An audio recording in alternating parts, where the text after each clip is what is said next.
Bonjour à toutes et à tous. Merci d'être venus ce soir à notre nouvelle école de la SRF, la première de la rentrée 2023, qui est dédiée donc à la mise en scène documentaire. On remercie évidemment nos panélistes d'être avec nous ce soir, mais à vous aussi, merci d'être venus pour célébrer l'année du documentaire. Merci d'être venus parce que vous êtes témoins de l'intérêt qui est porté au documentaire, particulièrement cette année, mais toutes les autres aussi. Merci au Club de l'Étoile de nous accueillir ce soir et à la région Île-de-France et à la SCAM de rendre cet événement possible.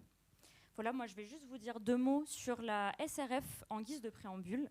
Donc la Société des réalisatrices et réalisateurs de films, c'est une association historique qui est née en 1968, créée par des réalisateurs de la Nouvelle Vague et qui, depuis 1968, continue d'être le porte-parole des cinéastes à travers la société. Donc cinéastes qui pratiquent le cinéma dans tous ses genres, dans tous ses formats, que ce soit le documentaire, le court-métrage, la fiction et plus encore.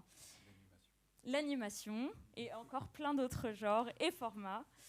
On continue en fait, depuis les années 68, la SRF est devenue la maison des cinéastes. Aujourd'hui, elle rassemble près de 500 membres et on continue de porter tous les combats qu'il y a encore à mener pour le secteur, de la rémunération des auteurs jusqu'à les dangers de l'intelligence artificielle. Et à côté de ces actions politiques qui a encore à mener énormément pour le secteur, on a toute une branche d'action culturelle, donc à commencer par ces écoles de la SRF qu'on mène à Paris, mais aussi en live pour avoir un rayonnement sur tout le territoire français. On organise aussi un ciné-club mensuel dédié au cinéma de patrimoine qui se passe au Grand Action le 3e lundi de chaque mois. Des soirées consacrées à la projection de courts-métrages et des ateliers en festival, pareillement pour s'ouvrir à tout le territoire français. Donc voilà, on est super content de vous voir ici. N'hésitez pas à venir nous parler de la SRF après cette école. Et voilà, merci beaucoup. Je vais passer la parole à Alice Leroy, qui est rédactrice associée au Cahier du cinéma universitaire et qui travaille au cinéma du réel. Voilà, elle présentera nos panélistes bien mieux que moi. Merci beaucoup.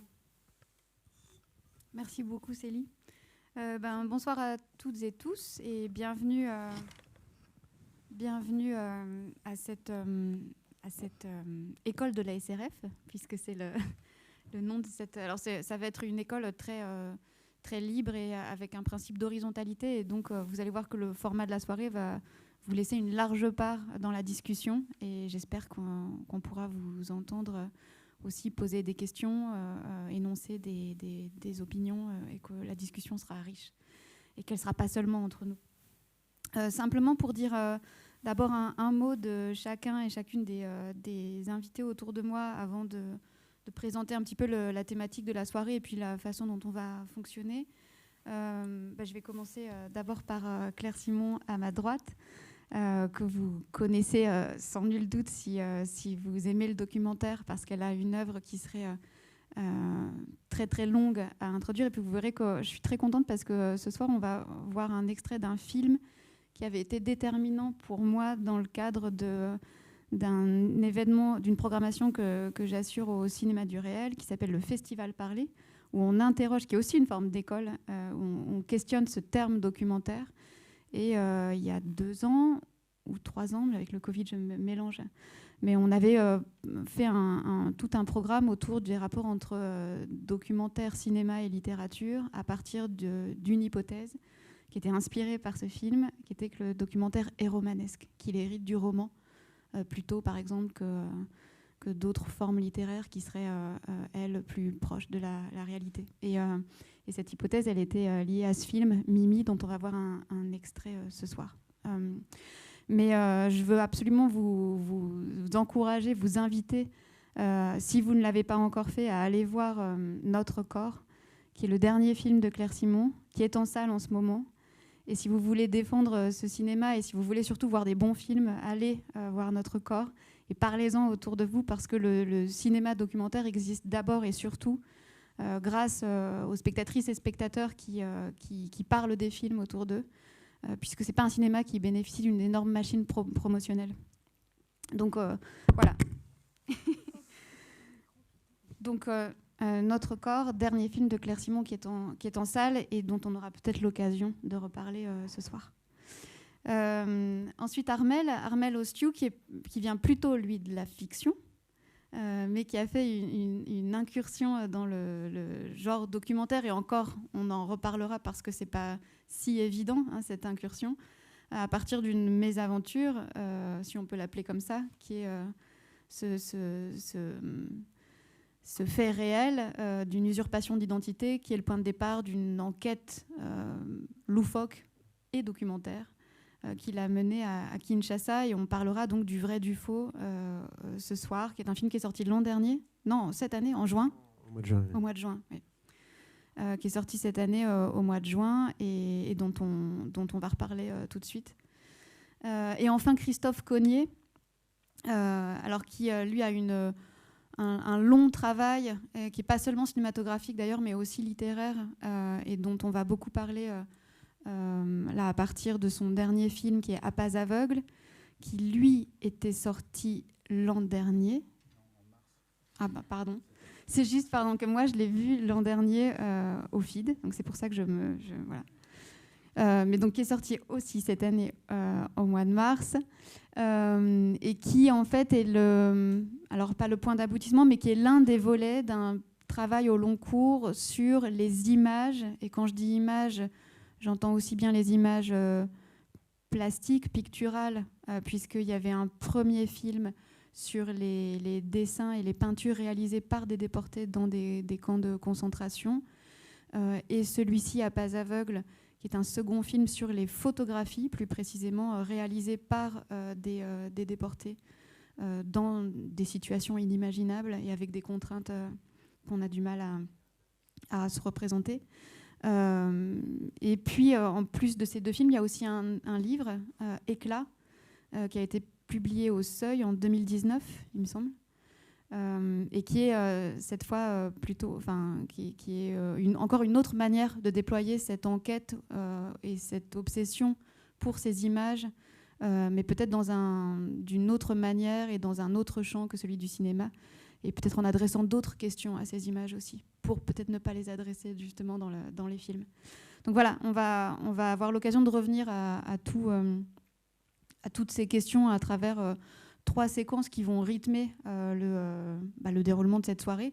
Comme on a peu de temps et qu'il faut que je sois très attentive justement au temps, je vous propose qu'on démarre d'emblée. On va voir 3 séquences.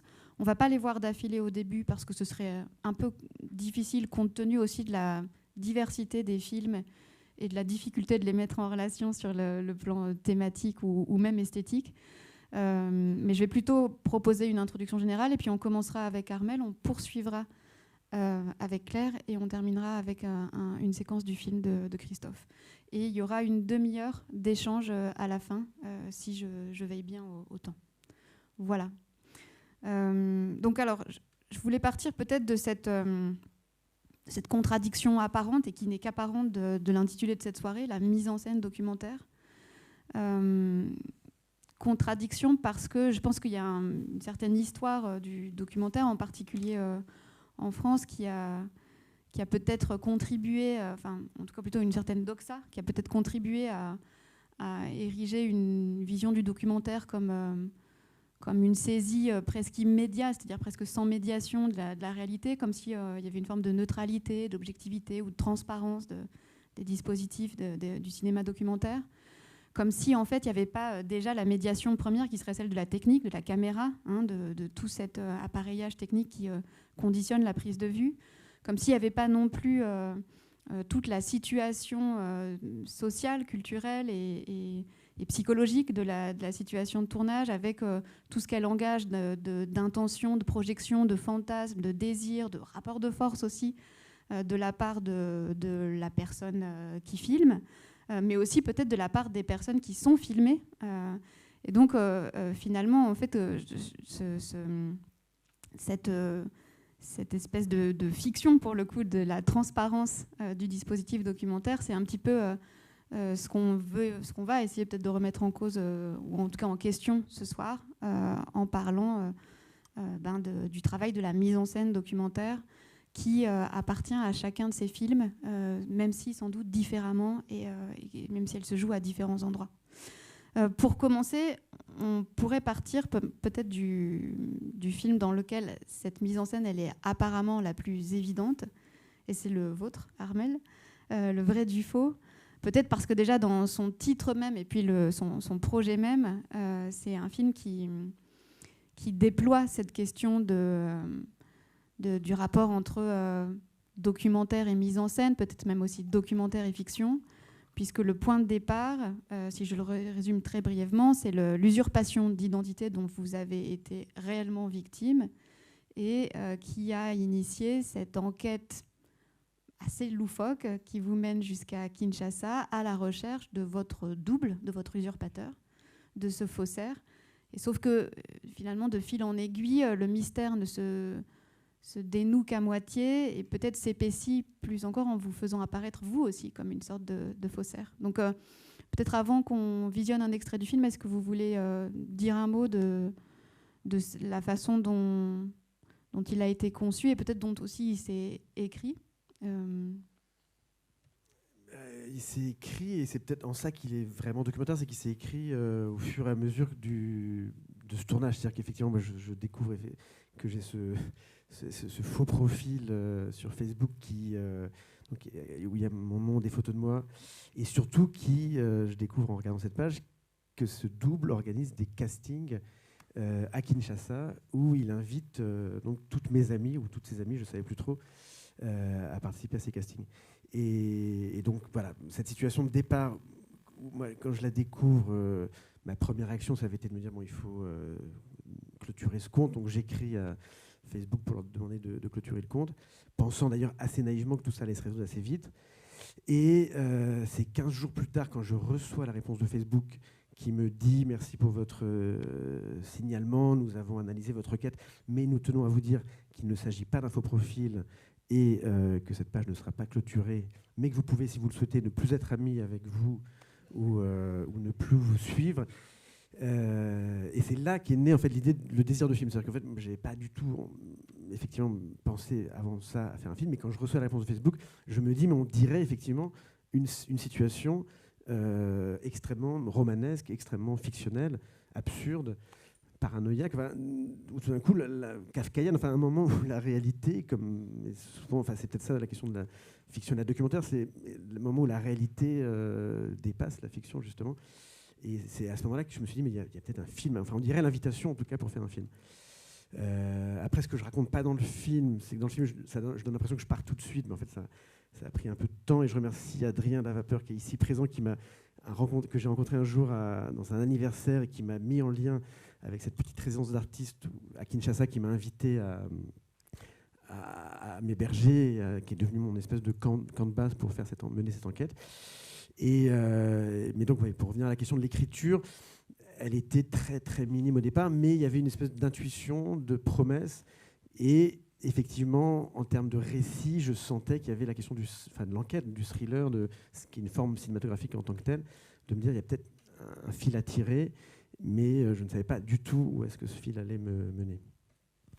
Alors peut-être on regarde la séquence ? Voilà, oui.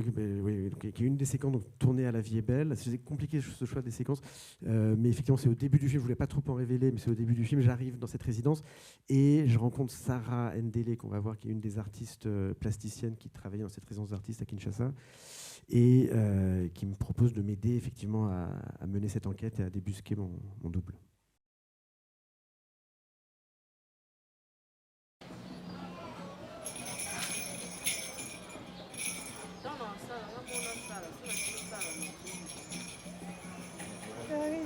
En tout cas, votre chien Trump, comme on est.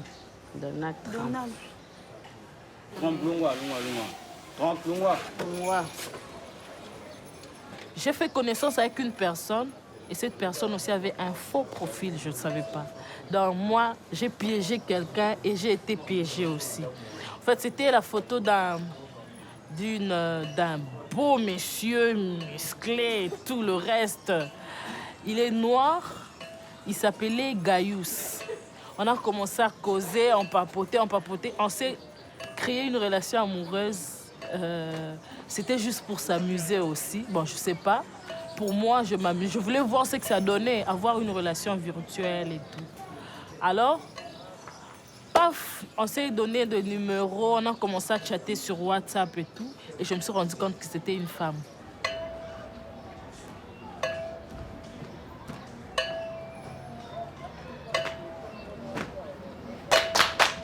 Tu t'aimes pas dans ta peau, quoi.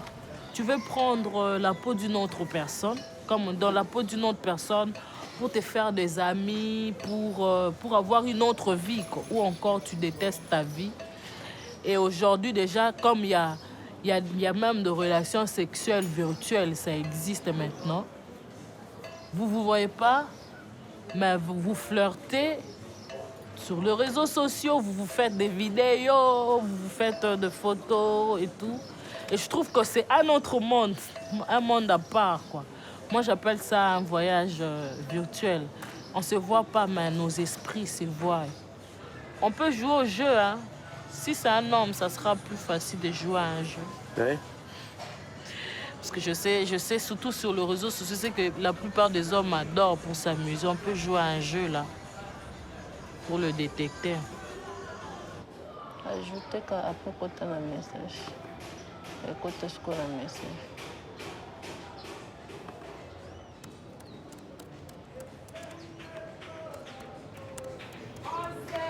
Il est trop sexy, mais il est trop sexy. Coucou Armel, comment vas-tu? Ton profil est trop sexy et surtout, tu es un réalisateur mignon. Et je voudrais faire ta connaissance et participer aussi au casting. Crois-moi, je suis une très bonne actrice. Toi et moi ferions un très bon duo. Accorde-moi cette faveur de te rencontrer car je suis tout excitée à l'idée de participer à ton prochain film. Je suis une artiste polyvalente. Je fais la danse contemporaine. Je fais la peinture aussi. Je peux être ton Picasso. Je pourrais être ta Juliette et toi mon Roméo. Je chante aussi d'ailleurs. Je pourrais te chanter la berceuse chaque nuit allongée contre ton corps. Mais c'est quoi ça? Je suis pas Armel, quoi. Elles sont folles. Ça, c'est un message qui... Ouais, qui tente, au fait. Ça drague, c'est un message dragueur en même Ouais, temps. mais est-ce que la question que je me pose, c'est est-ce que il faut pas non, en termes de niveau de drague, c'est pas trop. Si c'est un charmeur ou c'est un dragueur, il voudra tout de suite parler à la femme. Parce que je suis sûre, s'il fait du casting, c'est uniquement pour ça, pour attirer les femmes vers lui. Donc, il chercherait aussi à avoir cette femme qui l'a écrit comme ça. Et surtout, les hommes adorent les femmes qui le draguent. Voilà. Adore les femmes? Qui le draguent. Ouais.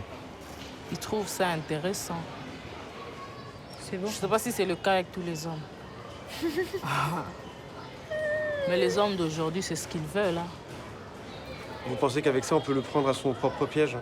Oui, si on ne le prend pas en tant que réalisateur, on va le prendre en tant qu'homme. Alors, peut-être, je trouve que cette scène, elle est intéressante parce que c'est le moment où on vient d'arriver à Kinshasa, dans cette résidence La Vie est belle. Et tout à coup, le film qui avait débuté comme une enquête, alors une enquête un peu curieuse, parce qu'on reviendra peut-être ensuite sur le personnage, enfin votre personnage dans le film, hein, qui est un personnage un peu maladroit, un peu burlesque. Mais il me semble que quand même cette enquête qui avait démarré sur des bases très, très sérieuses et puis assez inquiétantes, tout à coup, à Kinshasa, elle prend une dimension qui la fait basculer du côté du jeu. Et notamment avec, par exemple, ce jeu initié par ces trois femmes, en fait, qui est de jouer à être aussi un faussaire. C'est-à-dire, qu'est-ce qui se passe si nous aussi, on se met à jouer?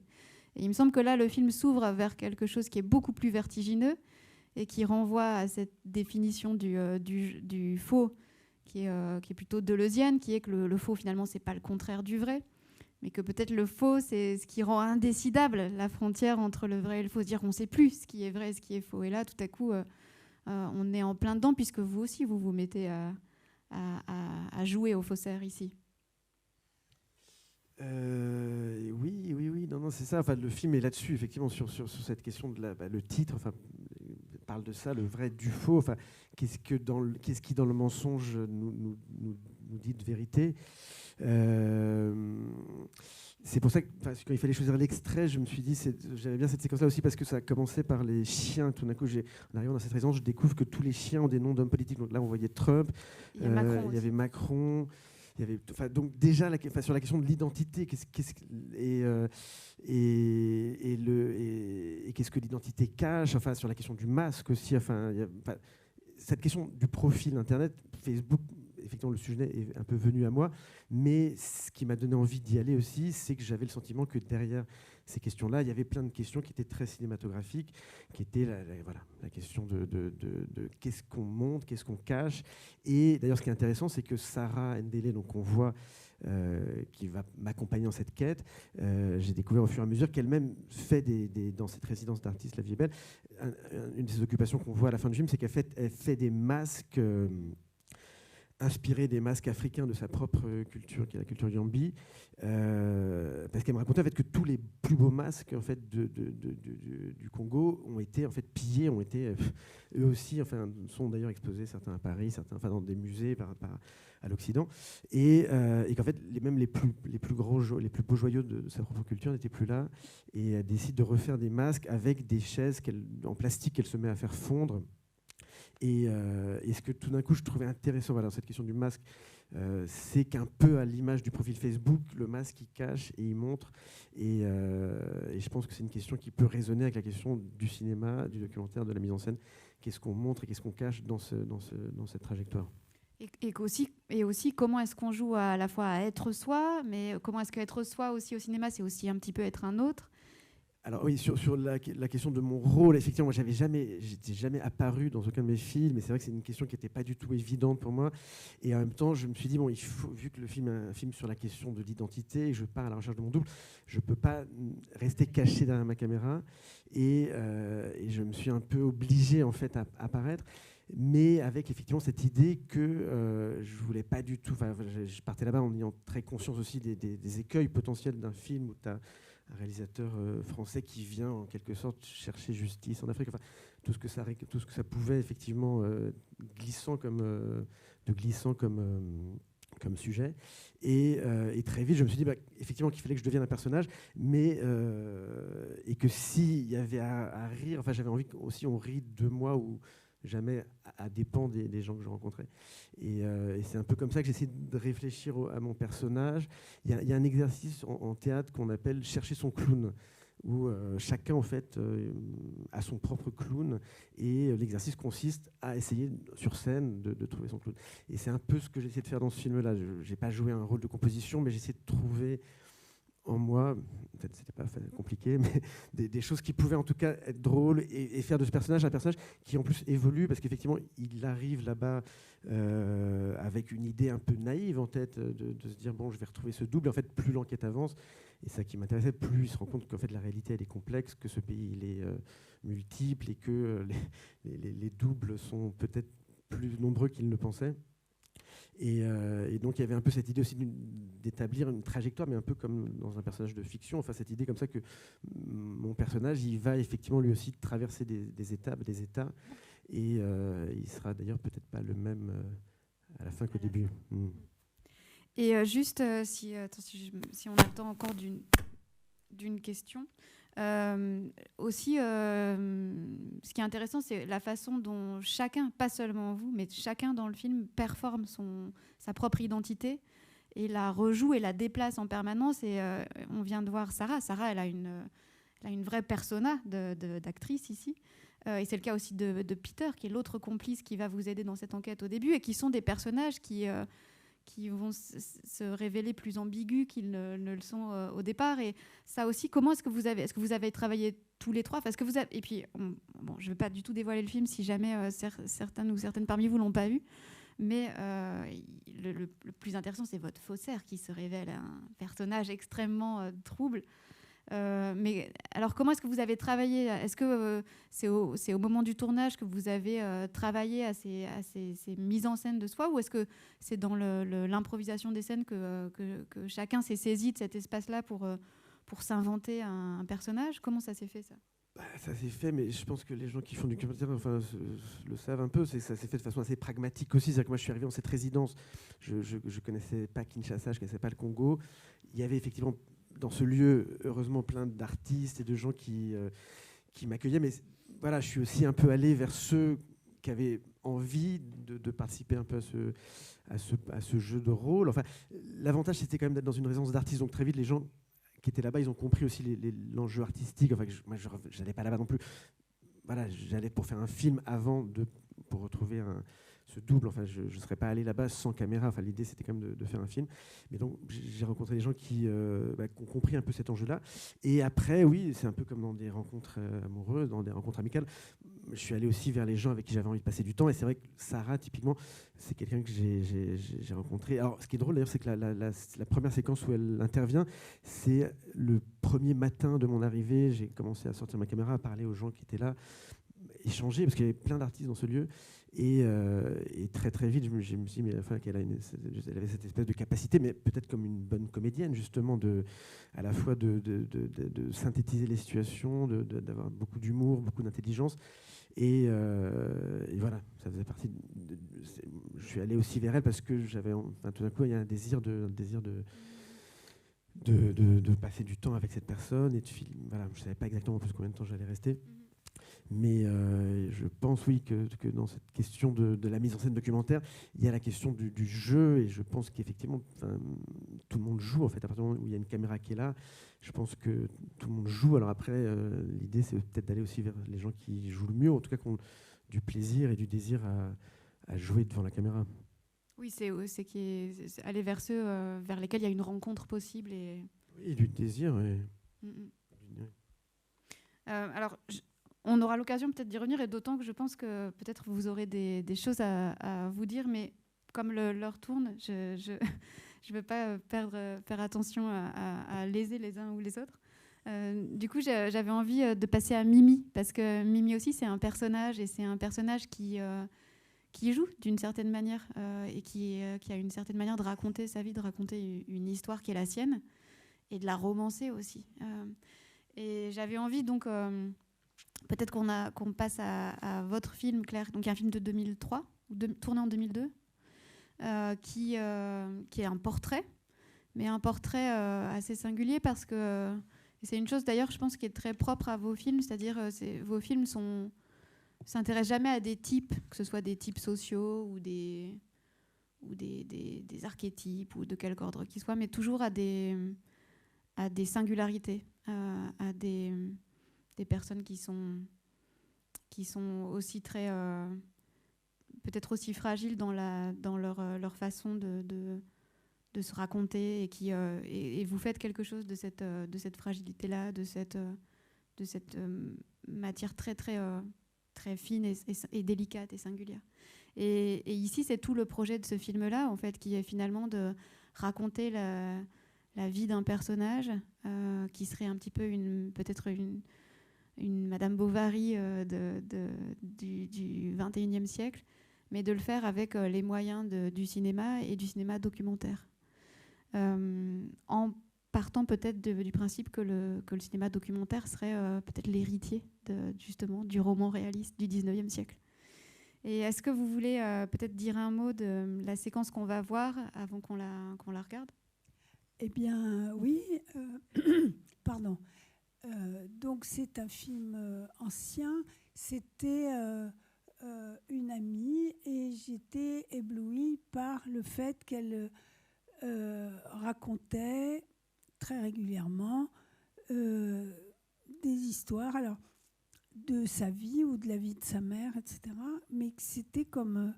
voilà, c'était toujours des scènes. C'est comme si elle avait une salle de montage dans la tête avec plein de rushs, et qu'elle sortait les scènes selon les situations, voilà. Et donc au début, elle avait raconté la vie de sa mère et je trouvais c'était Anna Karénine, quoi, c'était extraordinaire. Je me disais, il faut absolument que je fasse un film là-dessus. Et je me disais, oui, mais avant de faire la fiction, qui va jouer Mimi, etc., il faudrait quand même que je fasse le film documentaire. Et le principe de ce film documentaire était très particulier. C'était, je ne connaissais rien, je connaissais des petits bouts de sa vie, très peu. Et Nice est une ville où j'avais tourné 2 films, une fiction et un documentaire. Et donc je l'emmenais dans des lieux et j'attendais de voir ce que ce lieu provoquait chez elle comme souvenir, comme récit, quoi. Et donc, d'une certaine manière, moi, je filmais le lieu et elle racontait le scénario. Voilà, elle avait... et mon espoir qui n'a pas été... C'était que elle raconte tout dans le désordre, ce qu'elle n'a pas fait. Elle a raconté plus ou moins dans un ordre de l'enfance, l'adolescence et l'âge adulte. Mais le principe était que ça soit vrai. C'est-à-dire que je l'emmenais toujours dans des endroits qu'elle connaissait ou qu'elle ne connaissait pas. On va voir un endroit qu'elle ne connaît pas, justement, et de faire l'expérience de ce que cet endroit produit en elle comme souvenir, quoi. Ou comme, enfin, qu'est-ce qu'elle avait dans sa salle de montage pour cet endroit, disons. Et ce qui était très intéressant chez elle, c'est que toujours les récits ressemblaient à des scènes. Et que ce n'était pas des récits, voilà, j'arrive, je fais ci, etc. C'était, je vois un homme qui rentre, qui jette tel truc sur la table, etc. Donc on était toujours pris dans un deuxième film. Et j'avais l'habitude de présenter ce film en disant, vous allez voir 2 films, quoi. Le film que j'ai tourné et le film que raconte Mimi, quoi. Et il y avait souvent des gens qui disaient, moi j'en ai vu 3 qui est ma propre vie auquel ça fait écho, quoi. Voilà. Et donc là, la séquence, c'est effectivement un endroit qu'elle ne connaît pas et que je trouvais très beau et qui est un stade à Nice où des gens viennent courir ou faire du tennis, etc. Et voilà. Mais tout le principe était qu'il fallait que ça se passe vraiment. C'est-à-dire, moi je disais, et j'essayais de ne savoir le moins possible. Donc c'est très difficile à financer parce que vous dites, je vais raconter l'histoire de quelqu'un que je ne connais pas. Voilà, je ne connais pas son histoire, mais le principe, ça va être ça. Ça va être, on va dans des lieux, et ce lieu, comme pour tout le monde, tous les lieux, enfin, je ne sais pas si vous avez vécu à Paris ou ailleurs, etc., c'est des strates de souvenirs, quoi. Et donc, c'était très intéressant, ce côté-là, ce côté... et évidemment, on rencontrait aussi des gens qui avaient d'autres souvenirs à cet endroit-là. Donc, c'était ça le principe.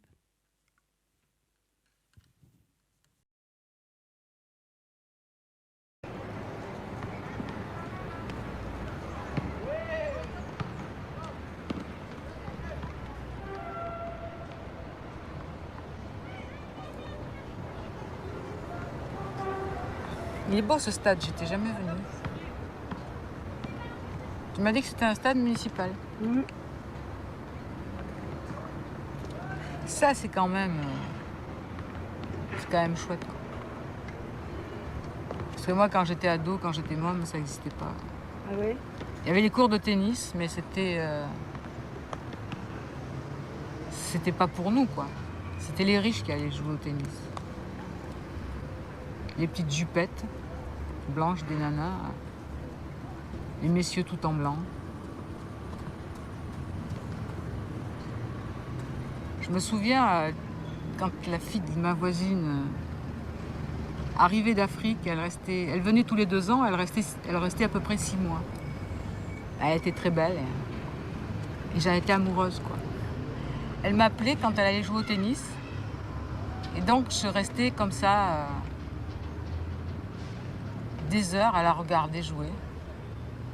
Déjà pour moi c'était une métamorphose parce qu'elle arrivait avec des robes, avec l'été elle avait des capelines, et quand elle rentrait dans le vestiaire, j'attendais qu'elle sorte quoi. Et elle sortait avec une petite jupette blanche à plis, des tennis, elle était belle, elle était bronzée, je revois encore la couleur de sa peau caramel sur ce blanc.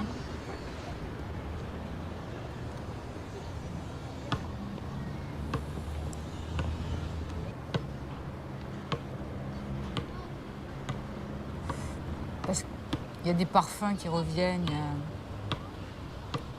il y a les couleurs, il y a ce qu'on ressent au creux de l'estomac. Je me souviens, j'en étais amoureuse. Pendant des années, j'en ai été amoureuse de cette femme.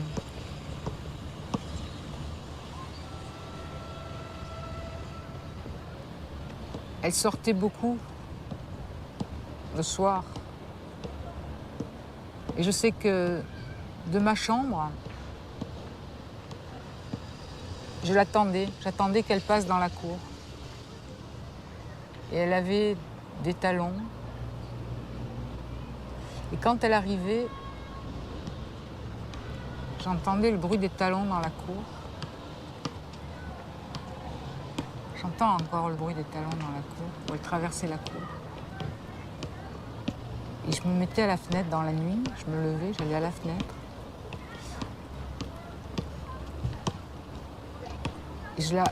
Et chaque fois que j'arrivais à la fenêtre, c'était juste au moment où elle finissait de passer et elle montait le petit chemin. Je la voyais plus. Mais je respirais le parfum qu'elle avait laissé dans la cour.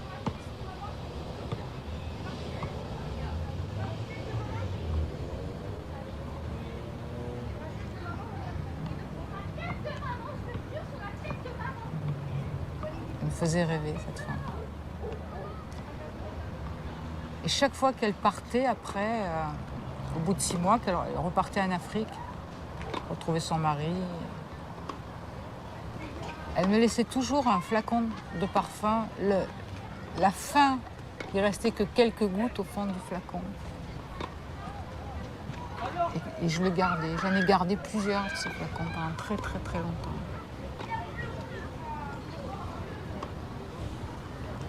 Elle me passait la main dans les cheveux, je me souviens, et elle me disait « Ah, j'adore tes cheveux, j'adore passer ma main dans tes cheveux, tu as les cheveux drus. » Et pour moi, ça, c'était un truc qui me faisait fondre. Et je ne savais pas où, comment. Maintenant, peut-être que je... C'était quelque chose... Elle me passait la main dans le dos aussi. Elle passait quelquefois sa main sous ma chemise, quoi. Elle me caressait le dos, mais... Je ne sais pas... Si elle était troublée, si elle faisait ça maternellement, j'en sais rien.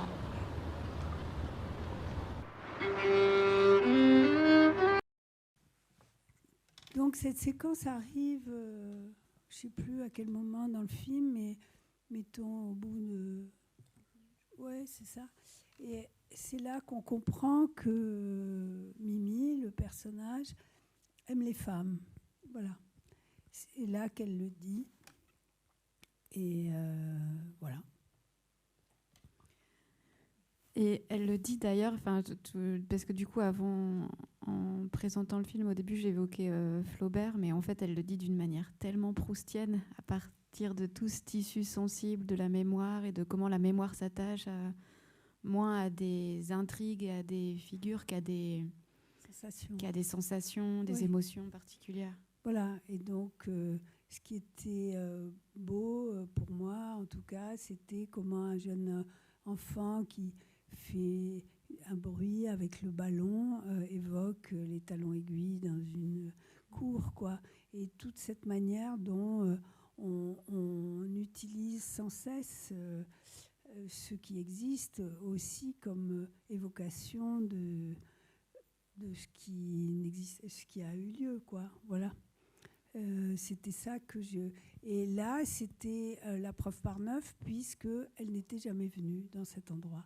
Donc, elle était... et je n'ai pas trafiqué. Je veux dire, tout est synchrone. Les mouvements de caméra et ce qu'elle dit vont ensemble. Et c'était un peu... Voilà, une espèce de miracle du rapport entre le monde et sa propre histoire. Et évidemment, au début, quand j'ai proposé à Mimi de faire ce film, elle me disait, bah oui, ça serait bien que tu viennes dans ma chambre, on ferait du thé, puis je te raconterai ma vie. Mais je lui dis, non, ça c'est de la radio, quoi. Moi, ce qui m'intéresse, c'est qu'on aille dehors et qu'on voit comment ça surgit des lieux, etc. Et voilà. Et elle disait, au début, c'était difficile, et elle disait, j'ai été très malade, et quand j'écrivais, je me suis décidée à écrire, mais quand j'écrivais mes souvenirs, quand je me relisais, ça me faisait rien. Tandis que quand je raconte, je revis. Et c'est quelque chose que traversent les acteurs, quoi.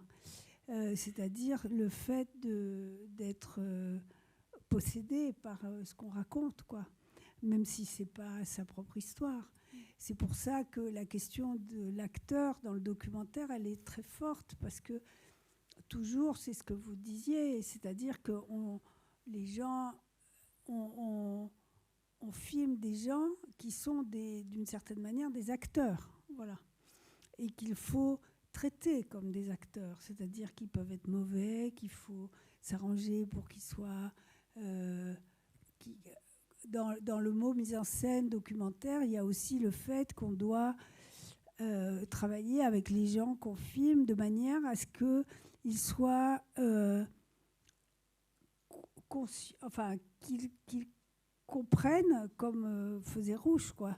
C'est-à-dire, c'est la ciné-trans. Il faut que l'un et l'autre fabriquent un moment pour d'autres, inconnus, voilà. Et il y a des gens qui sont plus doués que d'autres, ou qui sont plus à même de faire ça, ou alors il y a des moments. Voilà, de la même manière qu'avec des acteurs, il y a des moments où ils sont bons, d'autres mauvais, etc. Et donc, notre rôle aussi, c'est de faire en sorte que quelque chose du projet puisse avoir lieu avec eux, quoi. Voilà. Non, mais c'est vrai que je repensais tout d'un coup à cet extrait là, dont je vous ai montré tout à l'heure. C'est vrai que le dispositif, parce que je pensais à mise en scène, mettre en scène, enfin, au sens d'organiser une scène. Et c'est vrai que moi, quand j'ai demandé à Sarah et puis à ses amis là, d'écrire ce message, voilà, j'avais mis un peu en scène cette scène-là. Après, je ne savais pas effectivement ce qui allait se passer. Et c'est vrai, et je crois que c'est quelque chose aussi qui est un peu du plaisir de la mise en scène, c'est où tout d'un coup, quand les gens qui sont en face de soi, comme un bon acteur, ont compris la scène, mais ils la font encore mieux que ce que moi j'aurais pu imaginer. C'est un vrai plaisir en tant que réalisateur. C'est une idée qu'on confronte au réel, et ça marche ou ça marche pas, quoi. C'est une idée. En fait, moi, je pense que le cinéma documentaire, c'est principalement des idées, quoi. C'est une ou deux idées, et on voit ça.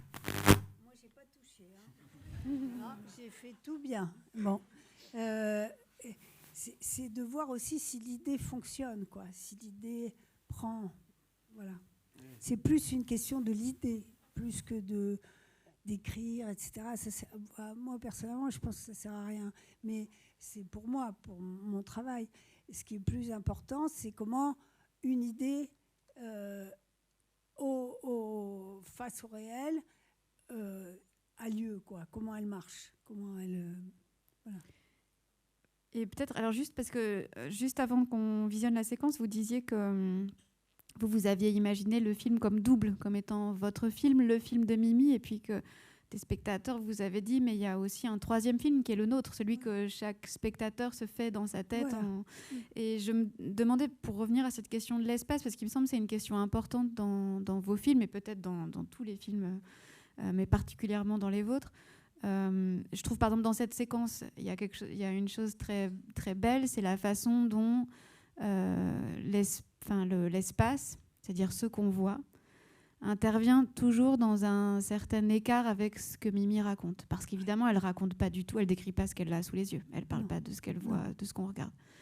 Mais la caméra va pas non plus chercher des images qui pourraient illustrer son propos. Et par exemple, la scène le plan des gens qui jouent au tennis, et notamment, il y a des femmes aussi qui jouent avec toujours des petites jupettes blanches exactement similaires à celles qu'elle a décrites un peu plus tôt. Mais ce plan-là, vous n'allez pas le chercher au moment où elle évoque ce souvenir-là. C'est-à-dire que l'image n'intervient jamais comme illustration de la parole. Et peut-être que c'est dans cet écart-là que nous, spectateurs, on a la place pour se faire notre propre film.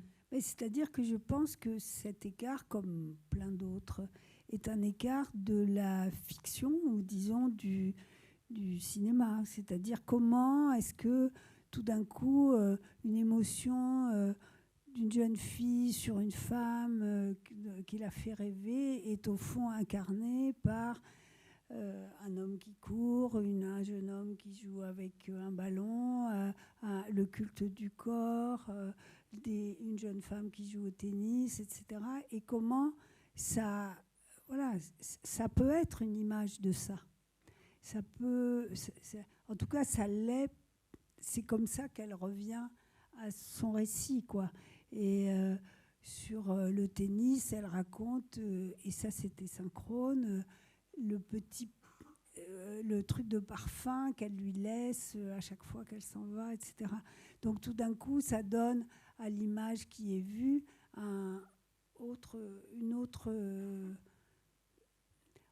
les deux images coexistent. Moi, c'est ça que je trouve intéressant. Et souvent, par exemple, on voit dans certains films de fiction une utilisation parfois d'images réelles, de situations réelles, il y a de manifs, de choses qui se sont passées, etc. Or, souvent, le fait qu'il y ait une fiction, qu'il y ait un personnage, un acteur, etc., descend le réel, le rend décor. C'est un décor, mais c'est pas... Nous, en tant que spectateurs, on est pris par les personnages. Or, moi, ce que j'essaye de faire tout le temps, c'est que le réel ait au moins la force égale et là, par exemple, au récit de Mimi, quoi. C'est-à-dire que ça ne soit pas dénigré, quoi. Que ça ne soit pas un décor, un pur décor. Voilà. Et peut-être du coup, juste pour quand même faire le lien avec notre corps, avec le dernier film, je trouve intéressant là dont il s'agissait, en tout cas tel que vous l'annoncez dans le prologue du film, de filmer un espace, de filmer l'hôpital. Pas tellement. Non. Je voulais filmer l'arche de la vie des femmes, et l'hôpital me servait de possibilité de récit, quoi. C'est-à-dire que je n'aurais pas rencontré toutes ces femmes de la jeunesse à la fin de la vie, en passant par la maternité, la PMA, l'endométriose, la transition de genre, etc., le cancer. Je ne pouvais pas les rencontrer ailleurs. Et il y avait dans cet hôpital, comme dans certains autres, cette idée que la vie gynécologique était dans un seul service. Donc ça, c'était très, très fort, mais je n'ai pas fait un film sur l'hôpital. Il y en a des films sur l'hôpital, mais moi, je n'ai jamais filmé l'administration, les problèmes de l'hôpital, etc. Mon projet était vraiment de filmer l'arche de la vie des femmes. Et peut-être qu'à nouveau ici, différemment sans doute, mais cette articulation entre un lieu et des récits, des singularités, des parcours de vie, et ça s'amorce dans cette façon dont l'hôpital apparaît, non pas effectivement comme un lieu ou une série de protocoles médicaux, mais plutôt comme une matrice de récits, en fait, et de récits possibles. Oui, tout à fait, bien sûr. C'est pour ça, je comprends très bien votre projet. Enfin, tout projet, tout film, pour moi, tient sur une idée ou deux maximum, quoi. Et je suis toujours accablée de voir qu'on nous demande d'écrire des pages et des pages. Or, en fait, ça tient sur pas grand... Voilà, on a un parti pris qu'on tient, et c'est ce parti pris à la mesure du réel qu'on tient d'un bout à l'autre. Moi, dans Notre corps, mon parti pris était de dire je vais essayer de raconter ce que les femmes traversent du début à la fin et je ne filmerai jamais deux fois la même patiente. Voilà. Et ça suffit pour faire un film. Hein. C'est le principe, quoi. De la même manière, dans Mimi, mon projet était, ce n'est pas un portrait, c'est un récit romanesque de quelqu'un qui n'est pas une vedette, mais qui est quelqu'un. Et pour avoir ce récit, on va aller dans des lieux où on espère que ce récit va surgir. Voilà, peut-être qu'il ne surgira pas, peut-être que... Mais disons que le lieu étant le principe de l'évocation. Voilà. Okay. Je fais attention. Oui, on a jusqu'à écart. Alors peut-être on aura l'occasion de revenir à ces questions parce que elle m'intéresse, mais je pense qu'elle n'intéresse pas que moi.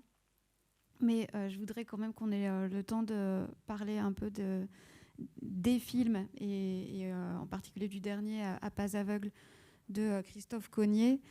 Alors que j'avais proposé de voir en dernier parce qu'il me semblait que c'était peut-être la démarche dans laquelle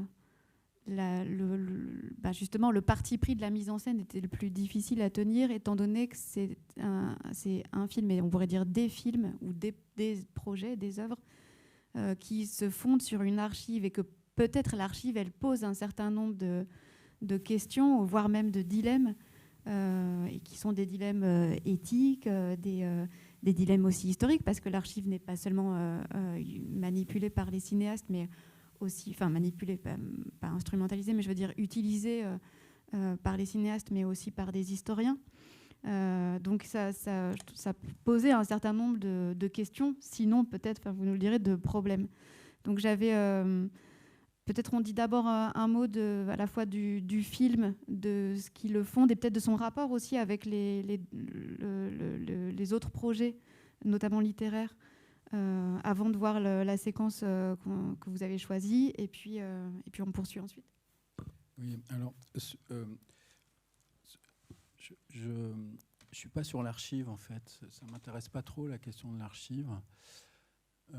Les dessins auxquels j'ai eu accès parce que j'étais peintre, et les photographies auxquelles j'ai eu accès pour À pas aveugle, c'est pas des archives pour moi, c'est des gens qui les ont faites, c'est des œuvres dans la première chose, c'est des photographies dans l'autre, et la question de l'archive souvent occulte l'auteur de l'image, en fait, et quand elles sont utilisées. Et pour moi, un dessin n'est pas un document, c'est un dessin, c'est une œuvre, en fait. Œuvre, ça ne veut pas dire chef-d'œuvre, mais c'est une œuvre. De la même manière qu'une photographie, c'est à la fois une image et un acte. Nous qui faisons des films, on sait que c'est un acte de filmer, de photographier.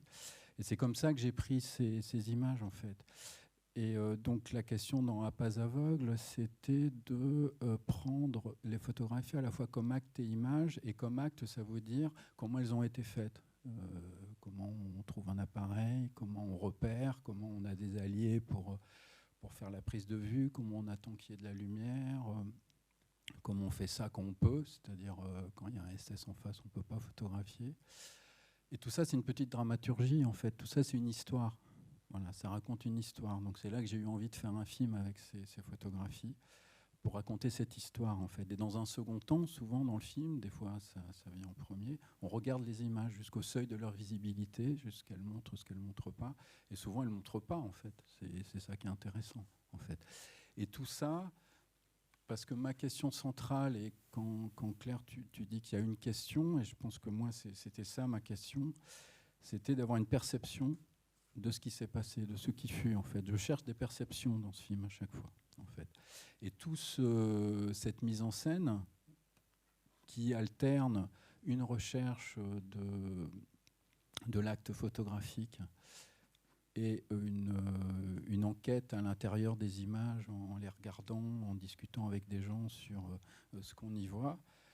Ce que je cherche, c'est ça. C'est une image, dans le sens perception, une vision de ce qui fut, parce que des camps, nous n'avons eu que des images faites par d'autres, pas par les victimes. On a eu des récits, hein, les récits produisent des images, mais des images visuelles.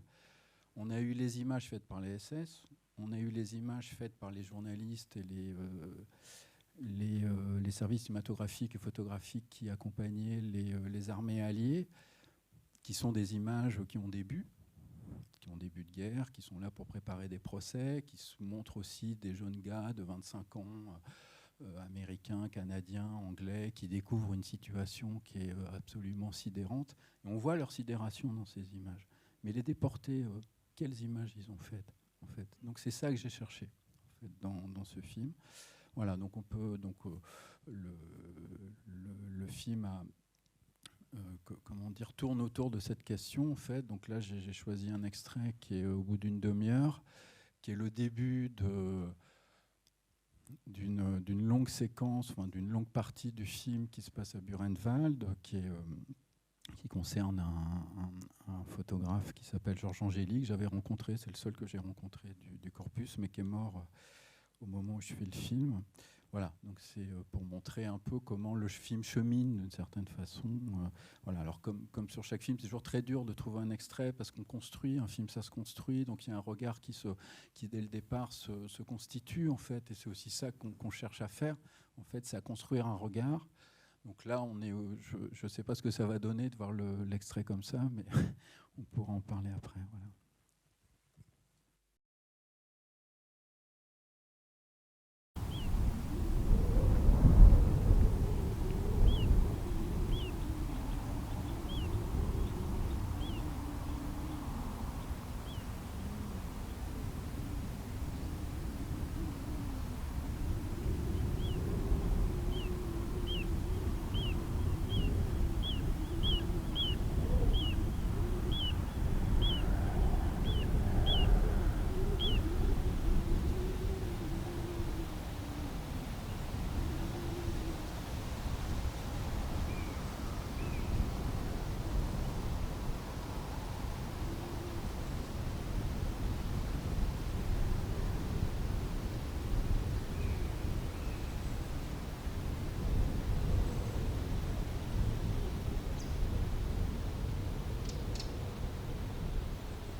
C'est un appareil qui ressemble à peu près à celui-là. Also das Fotoapparat, was benutzt hat, ist ähnlich mit diesem Fotoapparat. Il le décrit très bien, donc j'ai retrouvé, alors c'est pas cet appareil-là, et c'est même pas ce modèle-là, mais c'est un modèle qui ressemble. Also das ist nicht das Original, das ist auch nicht das gleiche Modell, aber es ist etwas Ähnliches und passt mit der Beschreibung, die Herr Angéli gemacht hat von diesem Fotoapparat. Ce sont des appareils très simples, on ne fait pas de mise au point, il y a juste un objectif. Il y a deux visées. Alors on vise en haut comme ça, on ne vise pas comme ça, c'est des appareils, on vise comme ça. Il y a un déclencheur et une molette pour faire passer le film. Et il n'y a pas de cran là-dessus. Es sind die Geräte sehr, sehr einfache Geräte. Ja? Man fotografiert nicht von nah, sondern von weit weg. Nur mit einem Auflöser ja? Und diese manuellen Roller für den Film. Genau.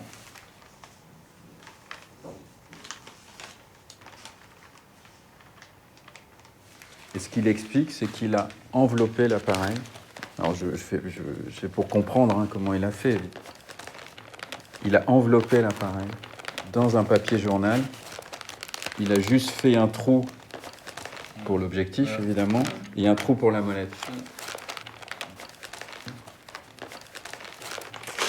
Also er erzählte, dass das Fotoapparat hat er eingewickelt in ein Journal, in eine Zeitung.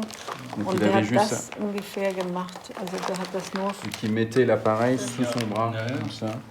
Peut-être encore avec d'autres. Fotoapparat unter seinen Arm. Qui le cachait. Et du coup, il ne voyait pas, il ne visait pas quand il faisait la photo. C'est très important. Il a fait la photo avec son corps. et pas avec son œil. Also der hat er hat fotografiert mit seinem Körper, nicht mit seinen Augen. Das sieht man ja hier auch. Zum Beispiel hier ist ja die Linie verrutscht im Grunde. Also er steht dort. On les voit dans quelques photos. Das hat ihn sicher auch geärgert als Fotograf, dann, wenn er sieht, dass die Linie verrutscht ist. Das hat ihn wahrscheinlich auch total geärgert. Aber das war schon sehr viel und sehr mutig, ja, dass er das überhaupt gemacht hat. Mais c'est justement, on les voit dans quelques photos qui sont pas exactement faites. Et peut-être il dit que ça aussi, ça lui a irrité d'avoir pas une belle photo, voilà. Mais c'est justement le courage qu'il a eu quand même de faire ça.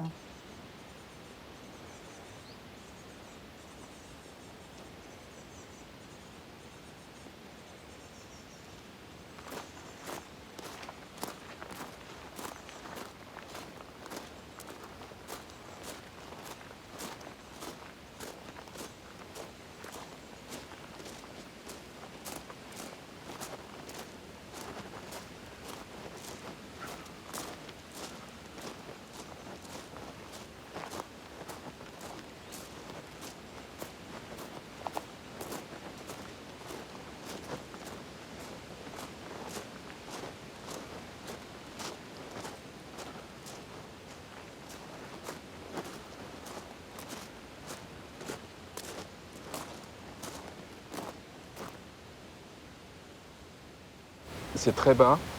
Et donc lui, il avait son appareil photo à peu près. Je pensais qu'il avait l'appareil photo là. Mais là, la photo, elle est faite plus comme ça. Also das ist, was erstaunlich ist, dass das, wie gesagt, die Perspektive muss ganz niedrig gewesen sein. Und er dachte immer, er hat das von hier, aus dieser Perspektive gemacht. Aber sehr wahrscheinlich, es ging viel runter mit der Kamera. Entweder hat es sich... Er musste ja irgendwie, dort oben war der SS-Posten und er musste sozusagen die Kamera aus dem Blickwinkel des SS-Postens Alors sehen. peut-être, Das heißt, er musste sich bücken.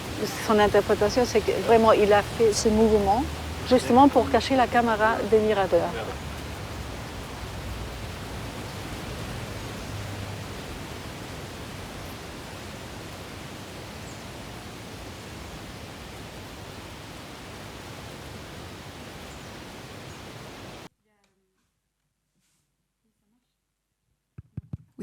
Il y a plusieurs questions. J'hésitais entre la question de l'enquête et la question du lieu, mais peut-être que je vais repartir de la question du lieu d'abord, parce qu'on en parlait juste avant à propos de Mimi, enfin de Mimi et Claire, et qu'ici il y a cette. Je trouve que le film pose plusieurs questions à l'endroit de certains choix que vous faites, et notamment de retrouver les lieux exacts de la prise de vue de ces images en retournant sur les lieux et puis en essayant d'occuper corporellement la position du preneur d'image et de faire coïncider l'image avec les lieux tels qu'ils sont aujourd'hui. Et cette obsession-là, moi, elle m'a beaucoup interpellée. Parce que à la fin, j'avais l'impression qu'au fond, ces images, elles étaient pas seulement celles que les quelques images que vous aviez retrouvées, mais qu'elles étaient aussi le lieu même. Et de ce point de vue-là, on aurait pu aussi montrer la séquence d'ouverture du film où en fait vous marchez dans Auschwitz, je pense. Et juste après un orage, et vous retrouvez, il y a des petits débris blancs qui jonchent le sol. Et il s'agit des eaux qui remontent à la surface du sol chaque fois qu'il pleut. Là, c'est des débris d'eau humain en fait. Et finalement, c'est le territoire. Enfin, c'est les fantômes qui nous rejoignent. C'est ce territoire tout entier, cet espace-là, qui s'avère presque être une image, presque une plaque photographique ou une image au sens matériel du terme en lui-même. Alors, mon idée, c'était dans le sens de La Chambre claire de Roland Barthes, c'est de prendre la photographie pour un ça a été, d'une certaine façon, et pour une tresse matérielle de ce qui fut. Et de la même manière que ces éclats d'os qu'on retrouve autour des crématoriums 4 et 5 de la zone de mise à mort de Birkenau sont encore dans le sol, en fait, sont une trace matérielle, évidemment, des victimes. La photographie argentique, le dispositif argentique de la photographie et du cinéma est une trace matérielle. Ce qu'on a perdu avec le numérique. Le numérique, c'est un calcul. Alors que l'argentique, c'est une trace matérielle. C'est un photon qui vient frapper un endroit du gélatino-bromure d'argent et qui crée une image, en fait. Donc, il y a quelque chose de la matière, en fait. Et donc, je voulais mettre le signe, d'une certaine façon, de la photographie dans ce sillage, d'une certaine façon, de ces os. C'est-à-dire, ces photos sont aussi des vestiges, des traces matérielles. Donc ça, c'était ça le truc. Et le lieu dont on parle, je pense, tous les trois, c'est le ça a eu lieu de la photographie pour moi. Enfin, c'est quelque chose qui... C'est pour ça que je cherche à retrouver les lieux, en fait. Et je pense aussi que le cinéma peut apporter un savoir sensible. Non pas un savoir. Le savoir, c'est les livres, c'est les historiens, c'est le langage, c'est la langue. Mais sensible, c'est-à-dire une sensation, une perception, ce que j'ai appelé tout à l'heure une perception, en fait. Je peux dire, pour aller du bloc 34 à la place d'Appel, il y a une pente de 5 degrés, il faut marcher pendant 10 minutes, on passe devant les cantines, on passe devant la buanderie, on passe devant le crématorium et on y arrive. C'est un savoir intellectuel. Mais si vous y allez physiquement, que vous marchez, que vous prenez ces 10 minutes, que vous prenez la pente, même s'il y a des vestiges, même s'il n'y a plus les baraques, évidemment, vous n'avez pas une perception qui ressemble à celle des déportés, effectivement, mais vous avez une connaissance du lieu, en fait. Et c'est ça que je cherche au cinéma aussi, c'est cette connaissance sensible du lieu qui vient nous apporter quelque chose, en fait, de supplémentaire, non pas à la place, non pas contre, mais de supplémentaire à la connaissance qu'on a de ces événements. Donc c'est ça le travail du film, en fait, c'est de chercher cette sensation visuelle qui est terriblement importante, en fait, parce que moi je me souvenais de ce que l'imagination, selon Gaston Bachelard. Gaston Bachelard disait que l'imagination, c'est pas la faculté de créer des images, de former des images, c'est la faculté de déformer des images. Pour déformer une image, il faut avoir déjà une image, en fait. Et donc, si nous, on veut imaginer un événement qui s'est passé, un événement du passé, ou un événement auquel on n'a pas assisté, on a un stock d'images dans la tête, comme les enfants ont un imagier, et c'est avec notre imagier qu'on se figure quelque chose de différent, en fait. Et donc là, sur les camps, on s'était figuré, je pense, l'univers concentrationnaire, on s'était figuré la Shoah avec les images qu'on avait vues, donc celles des armées alliées, celles des SS. Et là, tout d'un coup, dans mon film, ce que j'ai cherché, et il y a très peu d'images, et c'est ça qui est aussi intéressant, c'est de rajouter à notre imagier ces images de ces déportés qui vont nous permettre de nous figurer ce qui fut, en fait. Donc tout le travail du film est autour de ces deux idées, quoi, de ça. Je crois que ça fonctionne, si ça fonctionne. Parce que tout à l'heure, vous parliez de ces images comme des actes, en expliquant que... Les photographies comme des actes, en expliquant que vous étiez un peu... que vous n'aimiez pas le terme de document, peut-être parce qu'il charrie aussi toute une idée de neutralité, comme si c'était de la matière morte, alors que c'est... Non, c'est surtout qu'il oublie les auteurs, en fait. Souvent, quand on parle de documents, d'archives, c'est qu'on ne sait plus de quels sont les auteurs de ces archives. La plupart l'écrasante majorité de la façon dont les archives sont utilisées au cinéma, documentaire ou autre, c'est sans auteur, en fait. Or, nous, on sait qu'il y a un auteur tout le temps, qu'il y a une intention qui fait une image. C'est pas personne qui fait une image, en fait. Donc, c'est juste dans cet écart-là, en fait, que je situe. Et mon travail, que ce soit dans le livre ou dans le film, c'était de rendre hommage à ces gens qui ont risqué leur vie pour nous apporter des images. C'est pas rien, quand même. Et ils ont des intentions, ils ont une pensée de l'image qui est différente des uns aux autres. Alberto Herrera, qui fait les 4 images dans les Sonderkommando de Bircano, n'a pas du tout la même pensée de l'image que Georges Angéli, dont on vient de voir une image, ou que Rudolf Schizar, qui fait des photographies, qui lui était un agent de renseignement, qui avait une agence de renseignement qui fait des photographies à Dachau, qui n'a pas du tout la même pensée que ces femmes qui font des photographies, Johanna Sidlowska qui fait des photographies à Ravensbrück, des stigmates des femmes qui ont été torturées par les SS. Elles ont une pensée de l'image, toutes ces personnes en fait. Et donc pour moi, quand on dit archives, c'est comme si on les oubliait. Donc c'est ça pourquoi je réagis, quoi. Mais alors du coup, je reviendrai à ma question ensuite, mais j'ai une réaction justement sur cette idée de...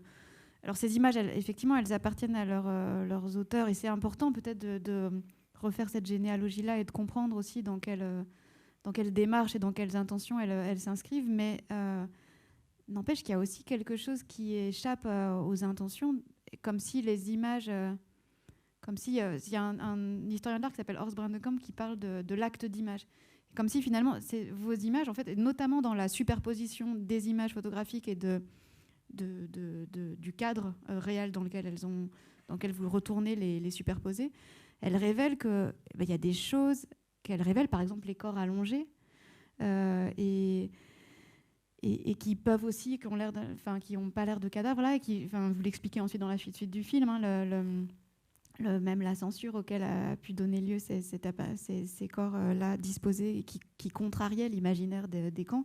Et peut-être que ces images, elles forment aussi des sortes de palimpsestes, quoi. Il y a des couches d'images et de sens et de aussi ce qu'on projette dans ces images et de la façon dont elles contrarient aussi nos imaginaires. Donc finalement, ces images, elles existent aussi par-delà les intentions de leurs auteurs pour elles-mêmes, et elles charrient aussi un certain nombre de choses qui ne corroborent pas toujours nos imaginaires de... Tout à fait, non, mais c'est exactement là aussi le but ultime du film, c'est qu'elle produise quelque chose dans ce travail de superposition qu'on fait, c'est d'essayer de créer une sorte de hors-temps ou de court-circuit temporel en fait, entre le passé et le présent, qui produit quelque chose qui va être différent entre chaque spectateur.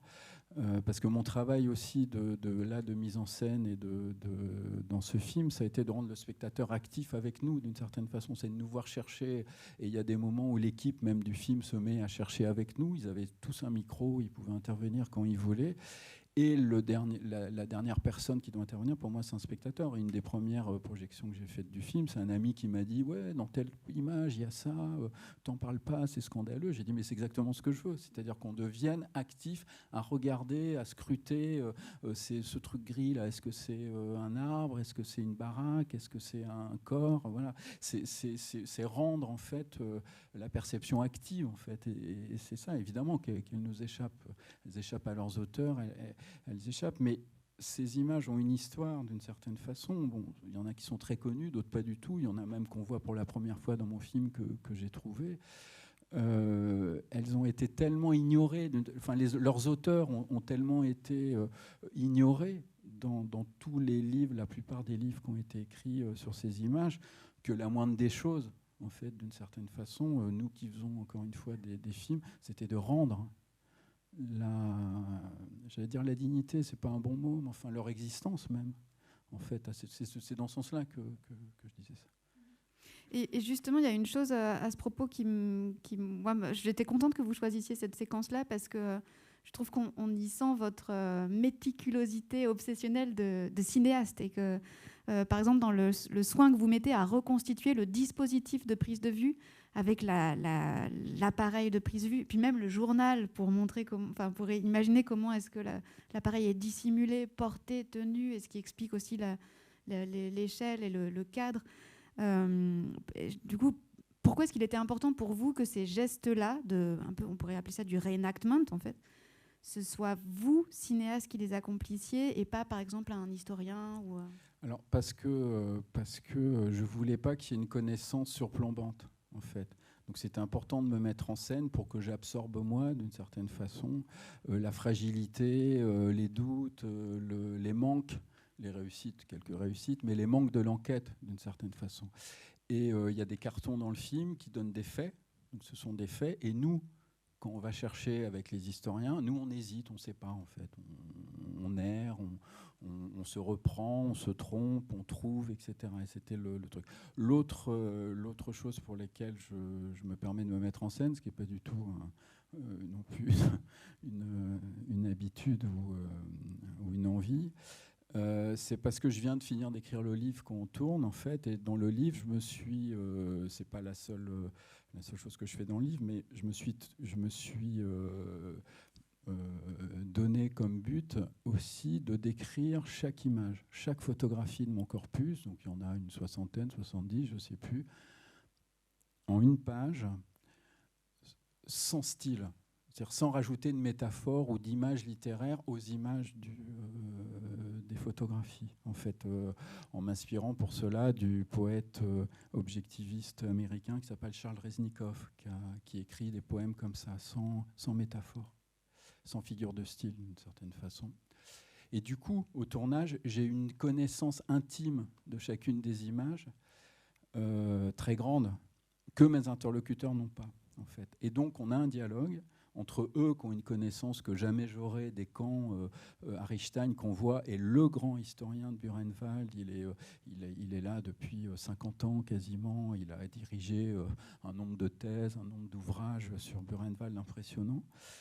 Et ensemble, on échange nos points de vue d'une certaine façon. Lui, son savoir, moi, ma fréquentation de ces images, et lui, ça l'intéressait justement d'avoir ce regard qui changeait un peu d'une certaine façon des perceptions qu'il avait du camp. Donc on joue pas, on cherche vraiment. En fait, dans le film, il y a vraiment une enquête qu'on produit parce que voilà, donc c'est pour ça. Mais le plus important, vraiment, c'est aussi pour absorber moi, d'une certaine façon, toutes les difficultés du film et ses errances et ses doutes, quoi. Mais il fallait surtout pas qu'on sache déjà, en fait. C'est un film, ça se fait au présent. Donc on montre une recherche au présent, en fait. Et donc le film est dans cette double dramaturgie entre nous qui cherchons et qui discutons et ce qui s'est passé à l'époque où on essaye de reconstituer, de comprendre la façon dont les prises de vue ont été faites. Donc on a là aussi un double récit, d'une certaine façon, une double narration. Et la troisième, c'est peut-être celle aussi des spectateurs-là qui ont peut-être une perception et qui ont accès à autre chose que moi, qu'on n'a pas vu.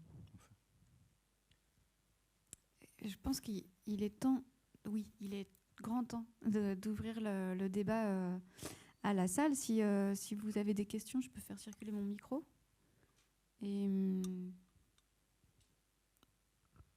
ou des réactions. Ah oui, il y a déjà une main qui se lève.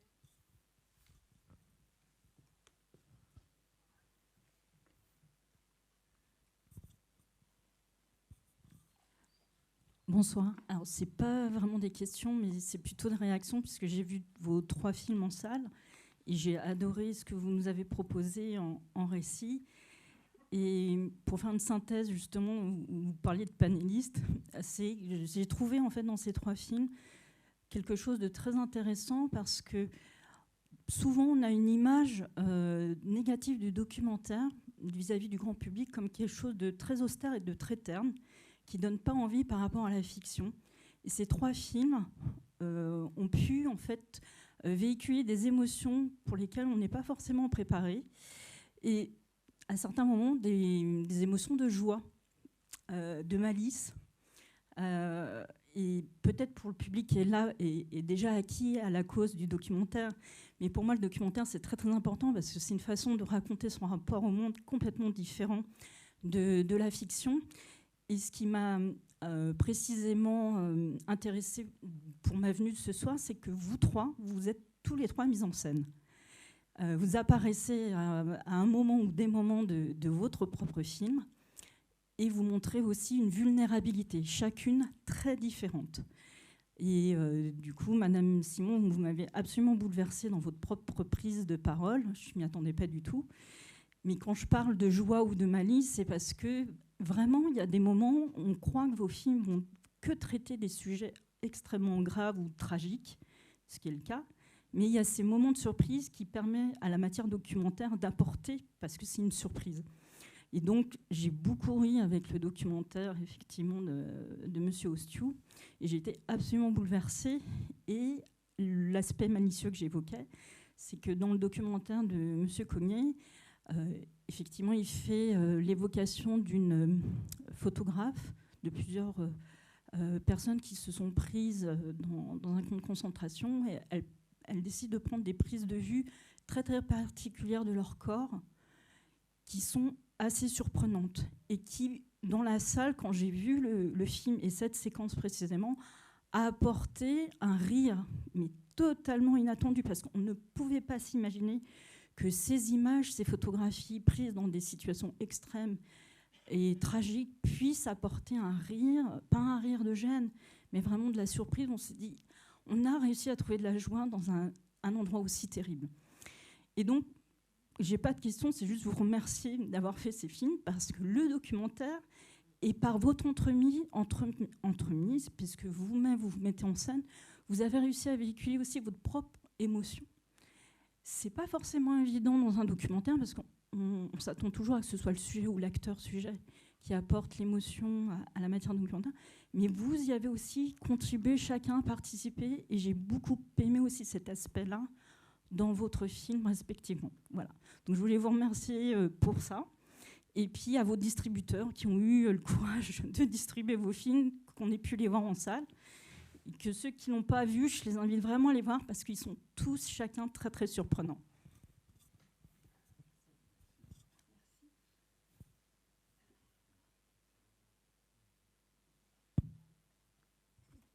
Peut-être, si je peux prolonger votre commentaire par une question, parce que en vous écoutant, je me dis, mais c'est vrai qu'il y a une question qu'on n'a pas, enfin qu'on a un petit peu abordée, mais pas totalement, c'est la question de l'émotion et de la place que vous lui faites dans des films qui sont... Alors c'est un peu différent pour celui d'Armelle, parce que c'est peut-être moins grave, c'est-à-dire que très vite le film prend une tournure qui est moins tragique que burlesque. Même si elle a parfois, parce qu'il y a quand même une vraie police à Kinshasa et qu'il y a quand même quelque chose qui pourrait basculer dans la tragédie à un moment donné. Mais en tout cas, pour les films de Christophe et je pense notamment au dernier film de Claire, Notre corps, il est question de la vie et de la mort des femmes. Et il y a la façon aussi dont on filme ces personnes qui racontent leur vie, leur souffrance aussi, et quelle place on fait à l'émotion. Et je pensais notamment à la très grande douceur des témoignages et de l'espace que vous laissez aux témoignages. Et là, je pense plutôt au film précédent de Christophe, Parce que j'étais peintre, dans lequel il y a beaucoup plus d'anciens déportés qui témoignent.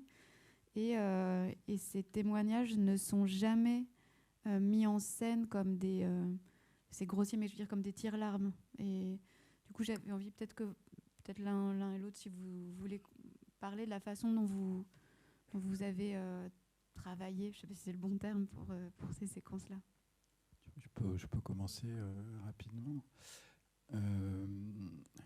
Moi, l'émotion, je m'en méfie comme de la peste, d'une certaine façon. Enfin, vu le thème des films, je la construis en fait par la construction justement du film. C'est-à-dire que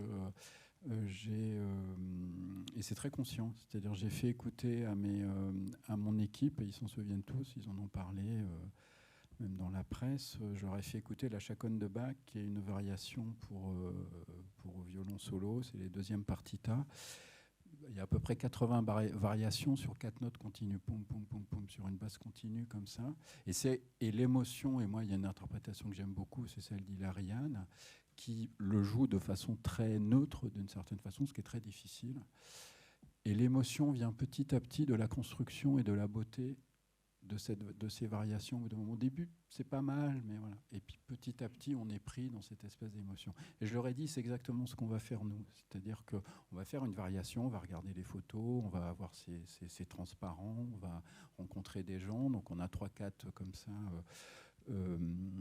éléments par lieu, par ensemble photographique. Et c'est la construction du film petit à petit, dans notre variation, notre façon d'y revenir, notre façon comme ça de tourner autour, qui va petit à petit créer peut-être, parce que c'est pas une décision qu'on prend, c'est un pari qu'on fait qui peut-être va créer une émotion en fait. Donc c'est ça en fait le travail qu'on a fait, parce que j'étais peintre, était aussi construit comme ça, dans une sorte de spirale qui s'enroulait autour d'une sorte de point noir aveugle qui était la représentation impossible d'une certaine façon, l'image impossible, avec ces rescapés qui avaient plu quand je fais À Pas aveugle. À Pas aveugle, ils sont tous morts d'une certaine façon, parce que j'étais peintre, je l'ai tourné en 2012, donc il y a encore des rescapés, il y a encore des peintres rescapés. Et puis la deuxième chose, pour aller vite et puis passer la parole à Armelle et à Claire, j'ai écrit très clairement dans tous les dossiers et tout ça, c'est-à-dire que ce qu'on filmait nous était suffisamment fort, émouvant en soi, pour qu'il ne soit pas la peine d'en rajouter d'une certaine façon. Et je disais à mes équipes, tout le monde s'en fout de savoir si on est ému ou pas, si Christophe Cognet a des larmes ou pas en regardant ceci, cela. Ce n'est pas du tout la question en fait, de ce genre de film. Il faut même, je pense, une sorte de retenue minimum de décence par rapport à ça. Donc le film et les films sont dans cette sorte d'action comme ça, très simple, très concrète, justement dans le côté obsessionnel d'aller chercher le détail. En fait, c'est une façon d'échapper à l'émotion d'une certaine façon qu'on avait. Régulièrement, j'avais un technicien qui allait pleurer, tout ça. Le soir, on se défoulait un peu, on avait toujours un peu de vodka pour s'épancher, pour passer ça. Mais le film devait avoir cette tenue, voilà. Et c'était ça, pour laisser toute la place aux images et toute la place aux rescapés, parce que j'étais peintre, et à la mémoire des autres dans À Pas aveugle. Voilà. Vous voulez que je parle de notre corps alors? Oui. C'est là, je sais pas, comme c'est une histoire cachée de toute façon, et que on vient tous de ces femmes que j'ai filmées, donc forcément, bien sûr, moi j'ai beaucoup pleuré en filmant. Mais après, je me souviens un jour, Raymond Depardon m'avait proposé de me prêter sa caméra. Je faisais un film qui s'appelait Coûte que coûte. Et il m'avait laissé un message. Il avait tourné Délit flagrant. Et il m'avait laissé un message. À l'époque, il y avait des répondeurs. Et il disait, voilà, on a tourné, voilà, c'est quotidien, c'est la vie normale, quoi, voilà. Mais c'est un peu ça, quoi, si vous voulez. C'est-à-dire, on est bouleversé, mais c'est la vie normale. J'ai jamais pensé à l'émotion, moi. Je pensais qu'à une chose, filmer le corps, et raconter cette histoire qui n'est pas racontée en une seule histoire, quoi. Et voilà. J'avais pas l'impression que je cherchais. Moi, j'étais bouleversée parce que je trouvais qu'il y avait des mots, des choses très belles, mais voilà, je savais pas plus que ça, quoi. Pour rebondir sur ce que disait Christophe, c'est vrai que la question de l'émotion, elle est intéressante, mais elle est extrêmement complexe. Mais c'est vrai que la question de la forme aussi. Enfin, moi, tu parlais de la question de la forme. Dans le récit, je pense, dans le vrai du faux, je ne sais pas si c'est vecteur d'émotion, mais en tout cas, vraiment, il y avait cette trajectoire aussi que tout d'un coup, la prise de parole, elle changeait de point de vue. Avec le film commence avec moi qui raconte le film, et puis en fait, au fur et à mesure, sans trop dévoiler, mais cette personne que je rencontre, elle va finir par faire le film. Et alors, effectivement, il y a quelque chose, c'est pas de l'ordre de Bach, mais en tout cas d'un renversement. Et la question de l'émotion, c'est toujours compliqué de voir comment elle surgit. Moi, j'ai vu le film de Claire ce matin, et c'est vrai qu'il y a des moments où ça surgit, mais pas forcément quand on s'y attend. J'imagine que ça devait être au tournage à un moment, des moments très forts aussi. Mais et puis peut-être pour rebondir sur ce que disait la personne qui prenait la parole, c'est que moi, je sais pas, mais après, peut-être un sujet compliqué, mais je suis pas sûr que ce soit forcément, en termes de réflexion sur l'émotion, qu'il faille forcément opposer d'ailleurs le documentaire et la fiction, puisque les approches en termes de structure et de récit peuvent, à mon avis, avoir des points communs. Par exemple, je voudrais juste rebondir sur ce que tu viens de dire, mais par exemple, moi, dans mon film, il y a une dernière scène, il y a une médecin qui m'emmène voir une femme qui est... Voilà, et la consultation est très puissante. Voilà, et c'est une femme à qui la médecin explique qu'elle va passer, voilà, qu'elle va sans doute passer en soins palliatifs, que la médecine... et voilà, elle l'ausculte et puis elles discutent toutes les deux. Et puis, à un moment, elle dit qu'elle a téléphoné, la patiente dit qu'elle a téléphoné pour ses obsèques. Et moi, j'étais estomaquée, quoi. Et je me disais, c'est le réel, ça. Ça, c'est le réel. Et elle lui tient la main. Oui, le médecin lui tient la main. Et je voyais que la médecin lui tenait la main. Donc je filmais la médecin qui était trois quarts, on voyait à peine son visage, la femme qui parlait. Et puis j'ai vu très vite que la médecin lui tenait la main. Donc j'ai filmé cette main et ça allait comme ça. Mais ce que je veux dire, c'est qu'au moment le plus... Enfin, voilà, cette femme est seule, promise à une mort prochaine. Et elle dit, j'ai téléphoné pour mes obsèques. Et moi, je me suis dit, ça, c'est vraiment le réel, quoi. C'est dingue. Jamais j'aurais imaginé une chose pareille, quoi. Évidemment, j'ai été bouleversée, mais j'ai trouvé ça d'une... Voilà, il y a un niveau de brutalité du réel qui est extraordinaire, enfin, qui est dingue, quoi, et qui est très banal en même temps. C'est extrêmement simple. Mais voilà. Et donc, il n'y a rien à dire. Et elle dit, je sentais que ça venait, et la médecin lui dit, ouais, pourquoi ? Je voyais du découragement dans vos yeux. Voilà. Et en même temps, il y a une sérénité et tout. Mais ce que je veux dire juste, c'est que l'histoire des obsèques, pour moi, ça voulait dire, je me suis dit, ça c'est le réel comme jamais je l'ai vu, quoi. C'est incroyable. Et donc, voilà, il y a une situation. Et là, d'une certaine manière, sur la mise en scène, moi j'ai découvert, bon, j'avais trois choses que je filmais, mais au fond, c'est la médecin, le metteur en scène là, pour le coup. C'est elle qui m'a emmenée voir cette femme, quoi. Et voilà. Oui, oui, je voudrais partir de notre place, c'est-à-dire de place du spectateur, et à partir de deux sentiments. Un, c'est la frustration, et l'autre, c'est le décalage. Frustration parce qu'on voit qu'une séquence d'un film entier et que vous connaissez puisque vous l'avez fait, et nous, on ne connaît pas.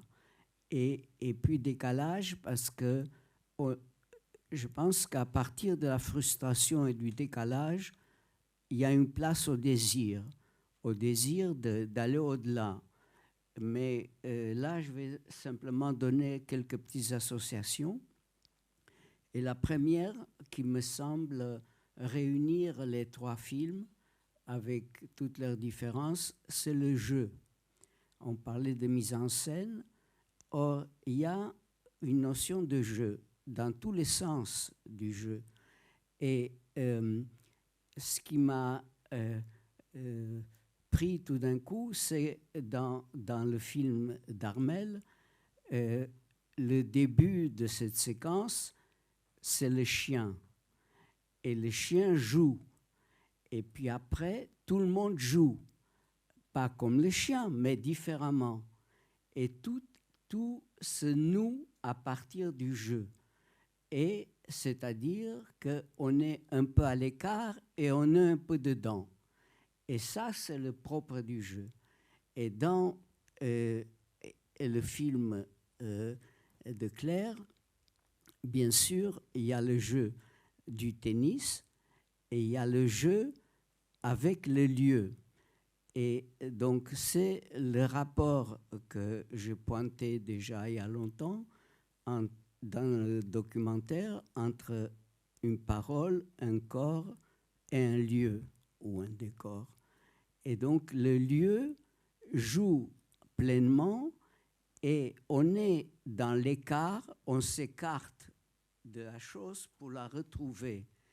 Et du coup, on retrouve en très gros plan le visage de la femme qui raconte, et puis on s'écarte à nouveau pour voir quelque chose qui a trait au jeu, mais qui nous ramène aussi au tennis, qui est le jeu d'amour avec cette femme-là qu'on a aimée dans le temps.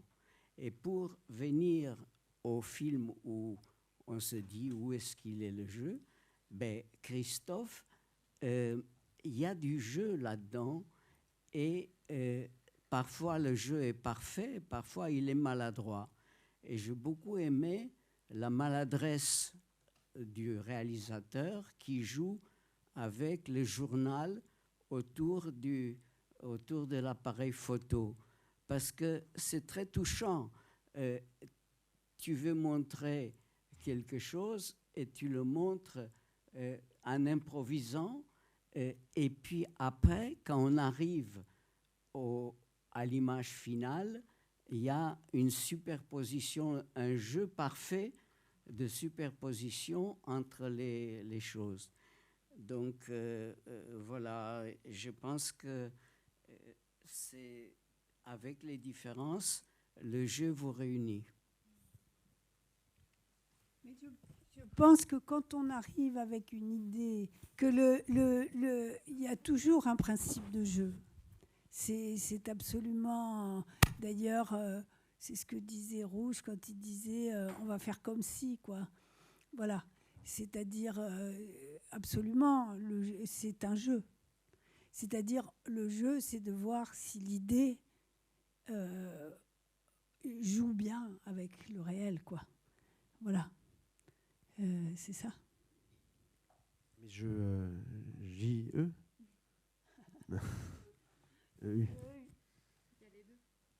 Je crois qu'il faut qu'on s'arrête. Malheureusement.